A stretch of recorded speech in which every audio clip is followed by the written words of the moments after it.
Bom dia, pessoal. Nosso trabalho é de português sobre romantismo, naturalismo e realismo.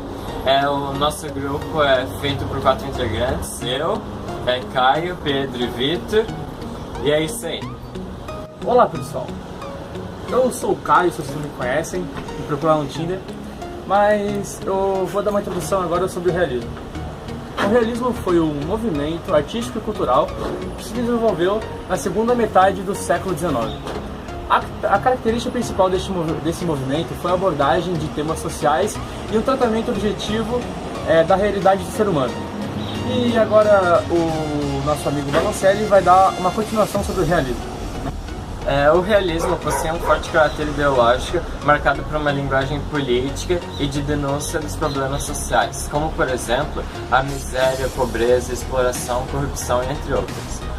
Com uma linguagem clara, os artistas e escritores realistas vêm diretamente ao foco da questão, reagindo dessa forma ao subjetivismo do romantismo.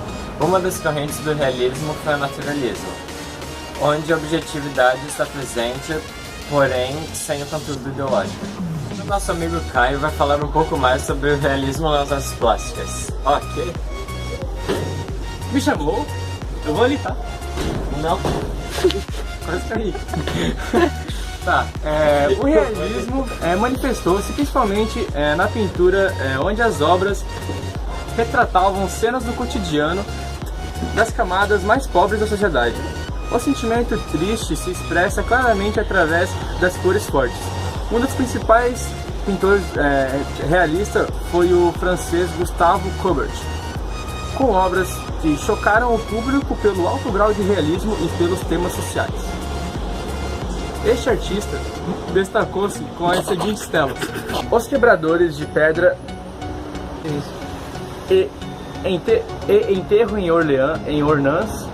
Outras importantes pinturas deste período foram Honoré Daumier, Jean-François Moulet e Edouard Manet. E agora o nosso amigo Balancelli vai falar um pouco mais sobre a leitura realista. Vem aí. Literatura realista. Nas obras em prosa, o realismo atingiu seu ápice na literatura.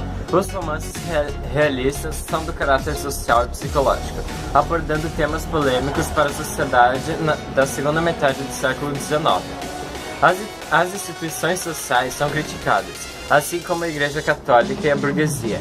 Nas obras literárias desse período, os escritores também criticavam o preconceito, a intolerância e a exploração, sempre utilizando uma linguagem direta e objetiva. Podemos citar como importantes obras de passagem do romantismo para o realismo: Comédia Humana de Honoré, de Balzac, O Vermelho e o Negro de Stendhal, Carmen de Prosper Mérimée e Almas Mortas de Nikolai Gogol. Porém, a obra que marca o início do realismo na literatura é a obra Madame Bovary, de Gustave Flaubert.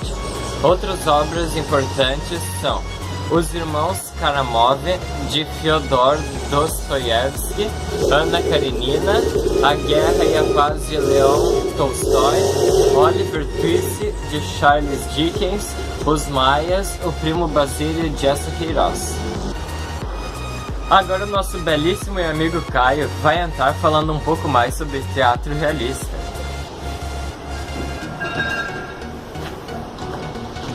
O teatro realista. No teatro realista, o herói romântico é trocado por apenas por pessoas comuns do cotidiano. Os problemas sociais transformam-se em temas para os dramaturgos realistas. A linguagem socialista do romantismo é deixada de lado e entra em cena as palavras comuns do povo. O primeiro representante dessa fase é dramaturgo francês Alexandre Dumas, autor de Dama das Camélias. Também podemos destacar as importantes peças de teatro do realismo como, por exemplo, Ralé e os Pequenos Burgueses de Gorky, Os Tecelões de Gerhard Hauptmann e Casa de Bonecas do norueguês Erik Ibsen. E agora o nosso amigo Baloncelli vai continuar falando sobre o realismo do Brasil. Realismo no Brasil. Literatura realista brasileira. Na literatura brasileira, o realismo manifestou-se principalmente na prosa. Os romances realistas tornaram-se instrumentos de crítica ao comportamento burguês e às instituições sociais. Muitos escritores românticos começaram a entrar para a literatura realista. Os especialistas em literatura dizem que o marco inicial do movimento no Brasil é a publicação do livro Memórias Póstumas de Bastos, Cubas de Machado de Assis. Nesta obra, o escritor fluminense faz duras críticas à sociedade da época burguesa safada. Agora nosso amigo Caio vai falar um pouco mais sobre o teatro realista brasileiro. Espera um pouco que eu vou chamar ele. Ô Caio!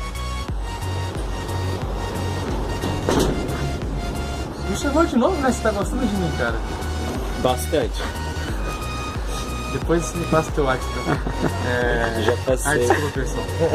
As peças retratavam a realidade do povo brasileiro, dando destaque para os principais problemas sociais. Os personagens românticos dão espaço para trabalhadores e pessoas simples. Machado de Assis escreve Quase Ministro e José de Alencar destacam-se com o Demônio Familiar. Luxo e Vaidade de Joaquim Manuel e Marcelo também merecem destaque. Outros escritores e dramaturgos que podemos destacar é Arthur de Azevedo, Quitino Bocaiúva e França Júnior. Agora vamos falar sobre o romantismo. O romantismo é todo um período cultural, artístico e literário que se inicia na Europa no final do século XVIII, espalhando-se pelo mundo até o final do século XIX. O berço do romantismo pode ser considerado 3 países: Itália, Alemanha e Inglaterra. Porém, na França, o romantismo ganha força como em nenhum outro país, e através dos artistas franceses, as ideias românticas espalham-se pela Europa e pela América. As características principais desse período são valorização de emoções, liberdade de criação, amor platônico, temas religiosos, individualismo, nacionalismo e história.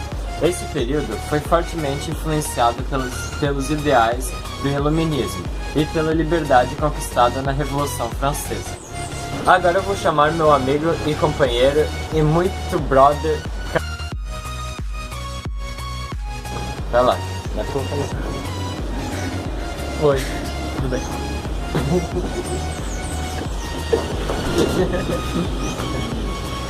Artes plásticas. Nas artes plásticas, o romantismo deixou importantes marcas.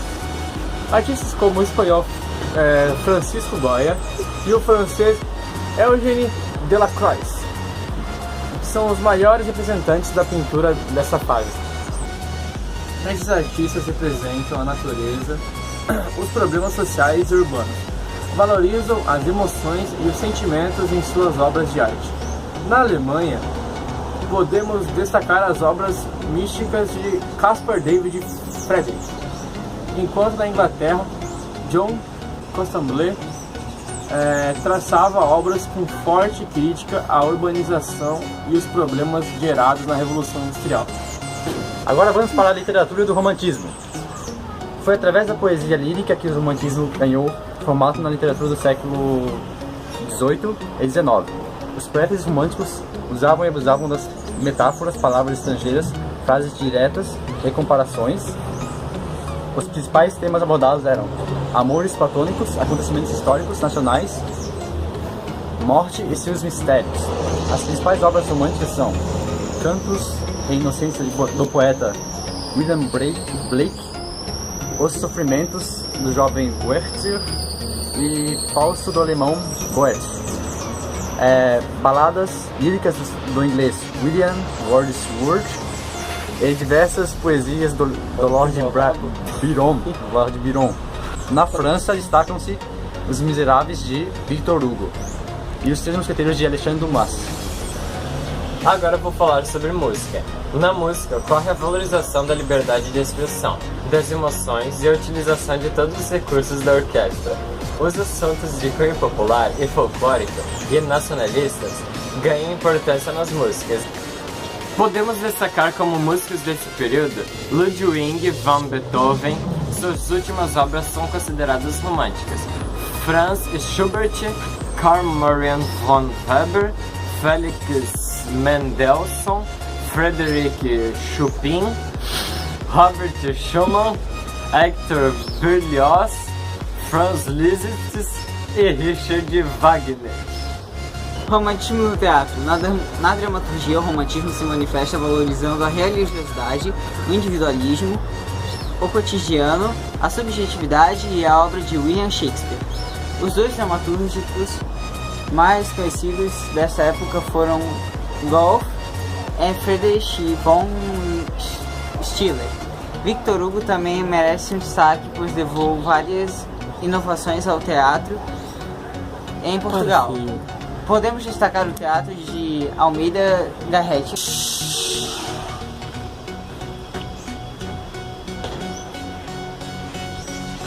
O romantismo no Brasil. Em nossa terra, iniciou-se em 1836, com a publicação na França da Nicteroy, revista brasiliense, por Gonçalves de Magalhães. Neste período, nosso país ainda vivia sob a euforia da independência do Brasil. Os artistas brasileiros buscavam a sua fonte de inspiração na natureza e nas questões sociais e políticas do país. As obras brasileiras valorizavam o amor sofrido, a religiosidade cristã, a importância da nossa natureza e a formação da história do nosso país e o cotidiano popular. Literatura romântica brasileira. No ano de 1816, é publicado no Brasil Suspiros Poéticos e Saudades de Gonçalves de Magalhães. Esse é considerado o ponto de largada deste período na literatura de nosso país. Essa fase literária foi composta de 3 gerações. Primeira geração, também conhecida como nacionalista ou indianista, pois os escritores dessa fase valorizavam muito os temas nacionais, fatos históricos e a vida do índio, que era representado como bom selvagem e, portanto, o símbolo cultural do Brasil. Destaca-se nessa fase os seguintes escritores: Gonçalves de Magalhães, Gonçalves Dias, Araújo de Porto Alegre e Teixeira e Souza. Agora a segunda geração, conhecida como mal do século, byroniana ou fase ultrarromântica. Os escritores desta época retratavam os temas amorosos levados ao extremo e a poesia. São marcados por um profundo pessimismo, valorização da morte, tristeza e uma visão decadente da vida e da sociedade. Muitos escritores deste período morreram ainda jovens. Podemos destacar os seguintes escritores dessa fase: Álvaro de Azevedo, Casimiro de Abreu e Junqueira Freire. Terceira geração, conhecida como geração condoreira, poesia social ou goana. Textos marcados por crítica social. Castro Alves, o maior representante dessa fase, criticou de forma direta a escravidão no poema Navio Negreiro. Música romântica no Brasil. A emoção, o amor e a liberdade de viver são os valores retratados nas músicas desta fase. O nacionalismo, nosso folclore e assuntos populares servem de inspiração para os músicos. O Guarani de Carlos Gomes e a obra musical de maior importância desta época. Teatro romântico. Assim como na música e na literatura de temas do cotidiano, o individualismo, o nacionalismo e a religiosidade também aparecem na dramaturgia brasileira desta época.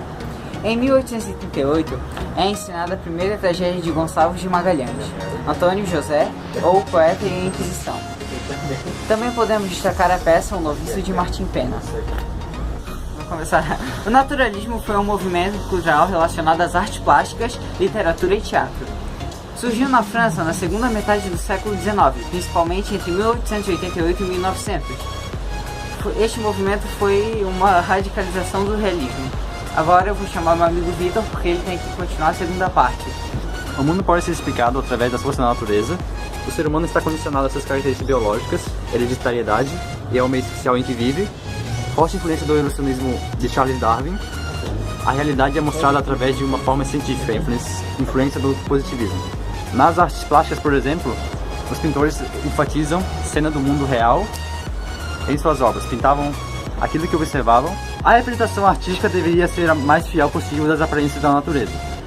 Na literatura ocorre muito o uso da descrição de ambientes e de pessoas. Ainda na literatura, a linguagem é coloquial e os principais temas abordados nas obras literárias naturalistas são desejos do homem, instintos de loucura, violência, traição, miséria, exploração social, etc. Olá, muito boa tarde. Naturalismo francês. Émile Zola é considerado o idealizador e maior representante da literatura naturalista mundial. Foi muito influenciado pelo evolucionismo e pelo socialismo. Sua principal obra foi o Germinal, 1885, onde aborda a realidade social das minas de extração e carvão. Para escrever esta obra, Zola viveu com uma família de mineiros para sentir a pele dura da vida destes trabalhadores. Naturalismo do Brasil agora. Um pouco tempo depois. Este movimento chegou ao Brasil no final do século XIX. Os escritores brasileiros abordam a realidade social brasileira, destacando a vida nos cortiços e preconceito e diferença social entre outros temas. O principal do naturalismo na literatura brasileira foi o Aloysio de Azevedo. Suas principais obras foram O Mulato, Casa de Pensão e O Cortiço. Outros escritores brasileiros que merecem destaque: Adolfo Carminha, Inglês de Souza e Raul Pompeia. Exemplos de artistas plásticos do naturalismo: Jules Breton, poeta e pintor francês; Henri Biva, pintor francês; Charles Cotet, gravurista e pintor francês. É isso. Obrigado por nos assistir. Agora vai. Acabou.